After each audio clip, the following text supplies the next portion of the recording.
Police, ouvrez!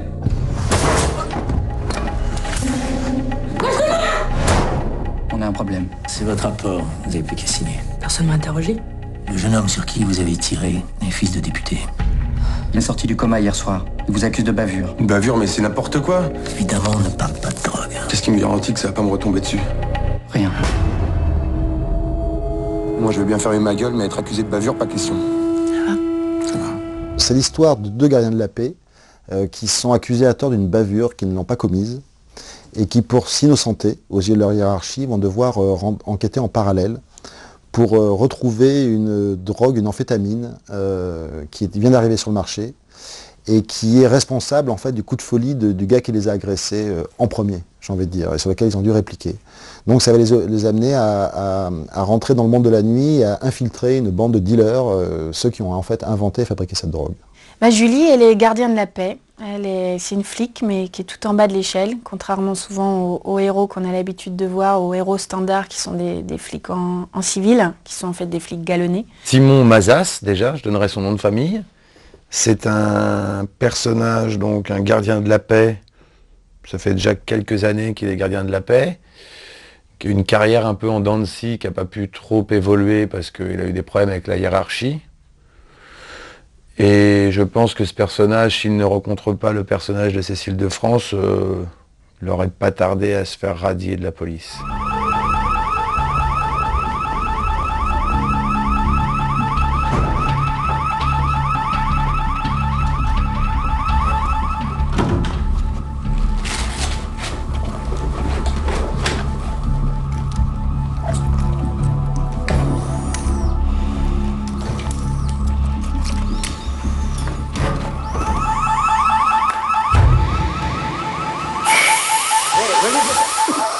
À la base du projet, en fait, il y a un article que j'avais lu dans un journal qui parlait de l'arrivée en France du Yaba, c'était il y a 4-5 ans, des amphétamines qui arrivaient d'Asie et qui étaient très dangereuses parce qu'elles décuplaient, elles déclenchaient la violence de ceux qui la consommaient. Ça devenait un fait de société tout à fait intéressant pour faire un film d'action qui soit à la fois tendu et puis en quelque sorte faire un peu de prévention, j'ai envie de dire, par rapport à cette affaire. De l'autre côté, je m'étais rendu compte qu'il n'y avait pas en France de polars qui prenaient comme héros des gardiens de la paix. C'est des personnages de comédie très souvent, mais contrairement au cinéma américain, ce ne sont pas des personnages de polar, donc ça me paraissait un peu une injustice, et puis surtout la possibilité de faire un film un peu différent et un peu original. Et donc de là, de fil en aiguille, je me suis dit, tiens, deux gardiens de la paix qui se retrouvent confrontés à cette drogue, qui vont devoir remonter la filière, ça peut donner une affaire un peu intéressante. Impressionnant. Vous seriez prêt à en prendre pour 6 000, tout de suite? Ça fait 1000 cachets. Je fais pas à moins. D'accord. Et vous gardez tout votre cash ici? Uniquement l'argent de poche. C'est le méchant de l'histoire, déjà. Ce qui est important pour moi, parce que j'avais jamais vraiment fait de méchant comme ça. J'ai fait des fous furieux, j'ai fait mais un vrai méchant, organisé.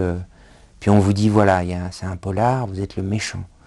Donc je le ressens surtout comme ça, c'est-à-dire que c'est un endroit où tout d'un coup je sais que je vais pouvoir enfin me prouver au réalisateur qui était déjà un peu convaincu, mais surtout me prouver que tout d'un coup je peux faire autre chose. Ce qui est pour un acteur assez libérateur, parce que on fait souvent un peu la même chose, ou en tout cas, il y a souvent les réalisateurs qui vous voient dans un rôle, donc ça les inspire, ça leur inspire le même rôle. Nicolas, c'est sa force. Il vous voit dans un rôle et il se dit, tiens, je vais lui donner l'inverse. Déjà que t'es sur la brèche, tu crois pas que tu devrais faire un peu attention? De quoi tu parles? Entre nous, depuis un certain temps, je te trouve pas très frais. Ça fait mauvais genre. On est où, leur affaire de bavure? Le gamin continue de les accuser. Ses avocats ont même demandé au juge qu'il soit suspendu jusqu'aux conclusions de l'enquête. Dur. Est-ce que vous avez décidé? Je sais pas encore. Je dois consulter plus haut. Mais bon, je suis pas optimiste. On a beaucoup préparé. On a aussi appris le maniement des armes. On a appris à tirer à balles réelles. On a appris les positions de défense et d'attaque, de survie, etc. On a aussi fait du karaté, une séance de laser quest, enfin bon, ce genre d'exercice qui réveille l'instinct de survie, en fait. Là, il y a eu la carte de police aussi que Nicolas nous a filé 2 mois avant pour se mettre dans le personnage. Et tout ça, ça prépare au rôle. Et aussi, ça donne une petite connaissance, en tout cas, des gardiens de la paix. Et ça enlève beaucoup d'a priori quand on parle avec les gens, comme partout, quoi. C'est toujours aller à la rencontre des gens pour se rendre compte un petit peu de ce qu'ils sont. Parce que souvent, on parle d'un tel ou d'un tel, de gens qu'on ne connaît pas, en fait. Et là, du coup, dans la préparation, de rencontrer les vrais, ça permet d'appréhender le rôle d'une manière intéressante. Tu vas mettre ça? De quoi t'aimes pas? Si, beaucoup. Enfin, c'est soit trop, soit pas assez. Alors pas assez. Vous seriez prêt à en prendre pour 6 000? Là, on est grillés, ils vont vite nous retrouver. Moi, en tant que spectatrice, c'est le genre de film que j'aime. Le sujet, l'histoire et le rôle me plaisaient. Et en plus, Boukrieff, donc la cerise sur le gâteau. T'es un keuf? T'es un petit poulet. J'ai la tête qui va exploser, là. Tu m'en vas là, je te tue. Je vais me rendre. T'iras en tôle, c'est tout. Une meilleure idée, toi? On continue. J'ai tué un mec et je suis flic. Pourquoi je continuerais? Pour pas me laisser seule.